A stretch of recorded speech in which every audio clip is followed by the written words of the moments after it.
Hi, I'm Devin from Careerified.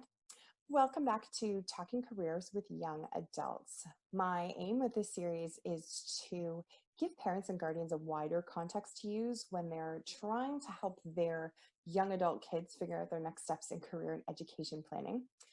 So far, we have covered the basics of what exactly career development is. We've talked a bit about the mindset and the language that you bring to the conversation and how that might affect it. We have highlighted the best known post-secondary pathways and given them a little bit more detail for you to work with. And we've talked about major shifts in the economy in the last couple of decades. So if you have not yet watched those first few videos, I do recommend you go back and do that. But if you are ready to dive in, then I'm going to minimize my little face so you can focus on the slide content and we will jump right into chapter 5. Okay, so as I mentioned, we've covered a lot so far. The idea here was 5 main topics. So we've covered the first 4, and in the last time we talked about the economy and how things have changed essentially since Gen X graduated from high school. The topic in this video will be looking at some of the known and anticipated employment outcomes from the COVID-19 pandemic, at least in the short term. Anything long term is a little bit tricky, but I do have a few tips to share at the end. I want to start with a quick check-in. How did you handle pandemic closures? Did anyone you know contract the virus, including yourself? Did you struggle with home work balance? Did you lose your job, even temporarily? Did you lose a business? Did you or anyone you know maybe struggle with things that were related to the closures and to the pandemic? So I'm thinking about things like drug or alcohol abuse, other ailments that might have come up as a result from stress, mental illnesses, domestic violence. Really what I'm asking here is, are you okay? And I'm starting with these questions, not as the same kind of check-in I did in the previous 4 videos, but to give you a moment to ensure that you're okay to talk about this stuff. Simply because a lot of people have experienced really a huge range of emotions as the pandemic kind of landed in North America and everything shuttered and people were ordered to stay home. It's not easy stuff to navigate. And if you are dealing with any kind of fallout, if you're dealing with any kind of physical or mental health challenges, I can't encourage you enough to seek out some kind of professional who can give you the support and the treatment that you need. So whether it's somebody in the health industry, somebody in social work, whatever you need, I really, really strongly encourage you to do that. And if you aren't ready to talk about this stuff, pause the video, it'll still be here later, and come back and watch it another time. Where I want to start today is first looking at post-secondary, because a lot of people watching this, I know their kids are or were planning to attend college or university. Many, many schools are expecting to conduct their classes almost exclusively online for at least the fall 2020 semester, and some I think are probably considering the winter 2021 semester as well. There may be some hybrid models that allow for social distancing in labs or studios or shops where you have those in-person requirements, or some of those things may be moved to later semesters or even later in the fall semester. There are certainly many more financial supports available this year. There's a lot more money flying around. And so if you had cost concerns around helping your kids pay for school or your kids going into debt or anything like that, that is something to note, and you're going to want to research that. Your child's financial aid office at the school they'd like to attend can give you a lot more information and is probably the best resource for those types of things. The one thing I will say is that if most program delivery is going to be online, your kids are going to have to be very comfortable with the online learning environment. And if they sort of maybe weren't so proactive, shall we say, in the last few months of high school, and they're looking to attend post-secondary pretty quickly, that might be something to bear in mind. What I've been suggesting for my one-on-one clients is take an online course, any course, whether it's through an institution or through a platform like Coursera or Udemy, but try it out and see how you do and get a sense of whether or not you really want to invest that much money and that much time, and see if there's part-time options available for the studies that you'd like to pursue. Something I would highly recommend is that your child research the student services available to them. Schools in Canada offer supports in areas like career advising, academic support, or tutoring. They offer financial aid. Everybody does financial aid. Services for students with disabilities. There even are likely specific services for Indigenous students or racialized students. So those are things you want to seek out and get more information on, because it may be that those extra supports are going to be more necessary than they would have been otherwise. And it'll help your child become more connected to the school community. Another thing to be pardon me, is that a lot of schools offer a healthcare benefits package that your child or you have already paid for. It's part of the student fees. So if your kids have access to stuff like, mental health counseling, physiotherapy, massage therapy, anything like that, generally those things are covered to a significant amount of the cost. So that's stuff that your kids should find out about and encourage them to use those supports. They paid for them and they're there, so they might as well. Whatever your child's post-secondary institution of choice is doing going forward, the other recommendation I would give is go to the source for the information. Even if you have, say, a friend or a family member who works at that institution, if they're not directly connected to, the admissions process or the program that your child is going to be studying in, then don't go to them for information, right? Go to a program coordinator, look for official school announcements or news releases, get that information from official channels, and make sure you know exactly what's going on. All right, so we'll start heading over to career planning, and we're going to look at short term. Two things I want to note. You and your kids are going to have to accept that, at least for the time being, for the foreseeable future, things are going to be unpredictable, especially for certain types of work. Your kids might just have to wait till the dust settles a bit to see what the clearer picture looks like, and avoid falling prey to news predictions about what business is going to look like, or what unemployment numbers are looking like, or layoffs or whatever. No one actually knows what's going to happen. Predictions are not the same thing as what's actually going on. So don't get too caught up in that stuff. New normal is going to look like something that probably isn't totally what anybody thinks it's going to look like. So I think there's a lot of patience that needs to be had here. And another note, your kids, and you, anybody really, any worker, should only be doing work that they feel safe doing. So what kinds of work are currently available? As this is coming out, it is July 15th, 2020.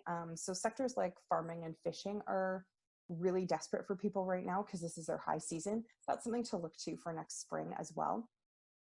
Food service, delivery, and retail are definitely areas to be mindful of. Healthcare services, and not just like nurses and stuff. I'm also talking about paramedical healthcare services, so things like massage therapy or physiotherapy, anything along those lines. IT is certainly huge, as people are relying more on communication software. Schools are another area where, they're obviously relying on platforms like Google Classroom and Zoom and whatever else. So definitely lots of opportunities in those areas.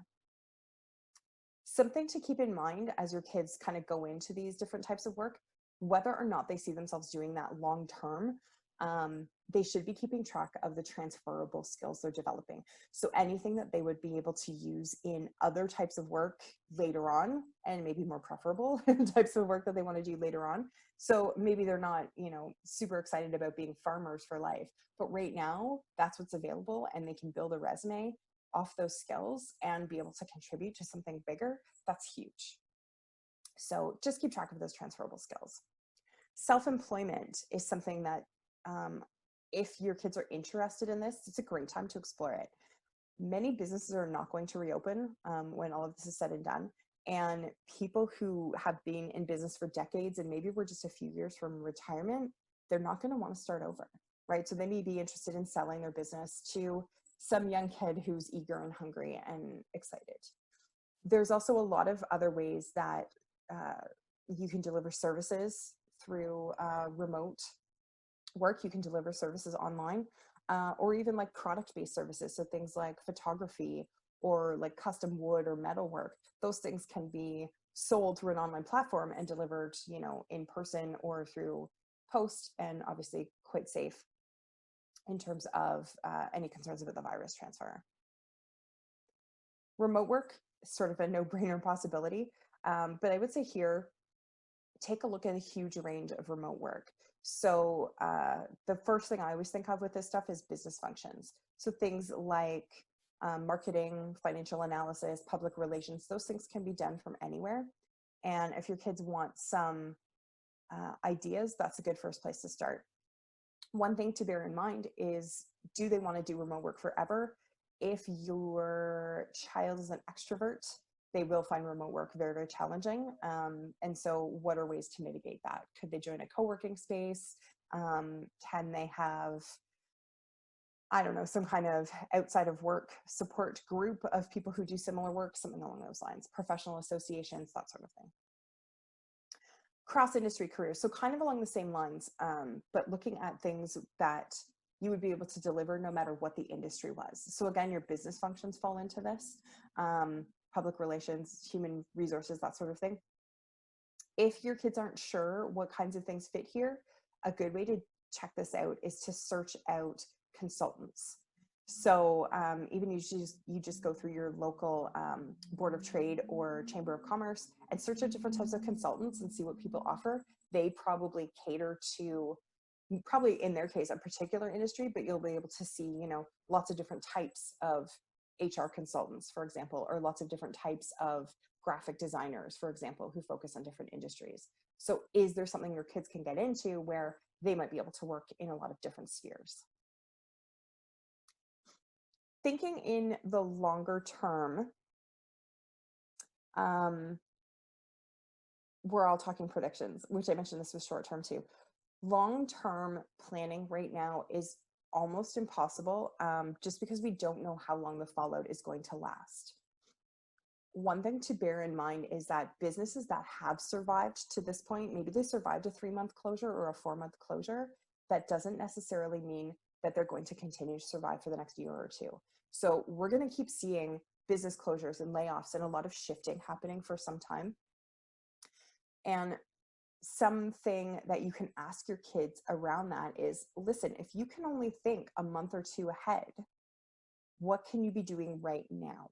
What can you be doing right now to build your resume, to build your skill set, to gain knowledge and experience, to help out the community? What can you be doing right now? And as you go through, kind of thinking, how is this going to help me build something later? A great addition to this is networking. Networking is a great idea for anybody at any age. And your kids can be seeking to connect with people who do work that sounds interesting to them, and to ask questions and find out more about what they do.